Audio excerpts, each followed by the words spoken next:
कबीरदास जी बताऊंगी बाद में, पहले इस पे ध्यान रखो, ठीक है। तो ये कबीरदास जी का जन्म कहाँ हुआ था? उत्तर प्रदेश में हुआ था। ये ज्यादा से ज्यादा साखियां, जिसे हम क्या बोलते हैं, दोहे, वो लिखते थे। और इनकी एक दो रचनाएं भी हैं जो सबसे महत्वपूर्ण रचना थी, वो थी बीजक, ठीक है। चलो तो आज हम इनके देखते हैं कबीर की साखियां। पहला क्या है? जाति न पूछो साधु की, पूछ लीजिए ज्ञान, मोल करो तलवार का, परा रहन दो म्यान।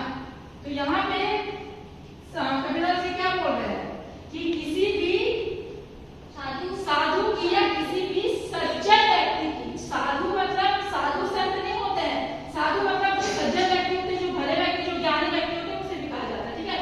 तो कबीरदास जी क्या बोल रहे हैं कि किसी भी सज्जन व्यक्ति की उससे उसकी जात नहीं पूछनी चाहिए। जब हम अगर किसी अच्छे व्यक्ति से मिलते हैं तो हमें उससे क्या लेना चाहिए? उससे हमें हमेशा ज्ञान की बातें लेनी चाहिए, ठीक है, ताकि हमारा भी कुछ ज्ञान बढ़ जाए। मोल करो तलवार का, पड़ा रहन दो म्यान। मतलब जब हम मार्केट में जाते हैं, जब हम बाजार में जाते हैं, तलवार खरीदते हैं, तो हम क्या देखते हैं? तलवार की धार देखते हैं ना, तलवार किस टाइप की है।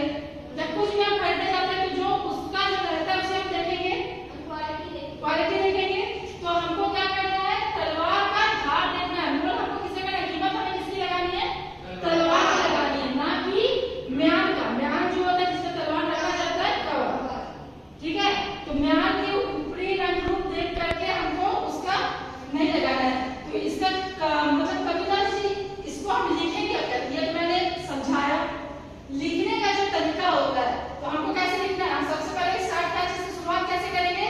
संदर्भ। हमको बताना पड़ता है कि वो रचनाएं कहाँ से आई है, किन्होंने लिखी है, यही है ना। तो क्या लिखेंगे इसमें?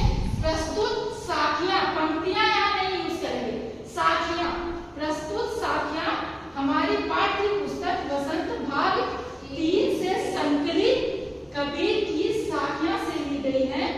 इसके कवि कबीरदास जी हैं, ठीक है। हाँ, दोहे भी लिख सकते हैं। प्रसंग क्या, ये तो होता है संदर्भ। अब इसका प्रसंग, उसके बाद हमको एक सीक्वेंस में चलना होता है ना, एक लाइन से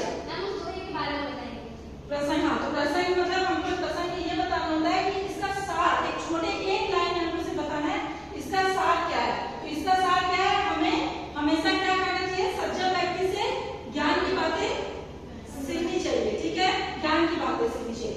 फिर हम आगे व्याख्या में, व्याख्या कैसे? व्याख्या मैंने बताया, लेकिन अभी बता रहे, सज्जन व्यक्ति से ज्ञान की बातें लेनी चाहिए, ठीक है। और अब उसके बाद आ गया व्याख्या।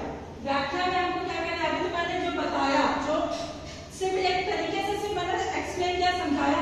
तो हमको एक लेवल के तरीके से क्या होता है? लेवल के तरीके से लिखना भी होता है। तो व्याख्या में हम उसे क्या लिखेंगे? कबीर प्रस्तुत पंक्तियों में। अब यहाँ पे हम क्या लिखेंगे? पंक्तियां, या फिर दोहे, या फिर साखियां, तीनों का मतलब एक ही होता है। तो प्रस्तुत दोहे में कबीरदास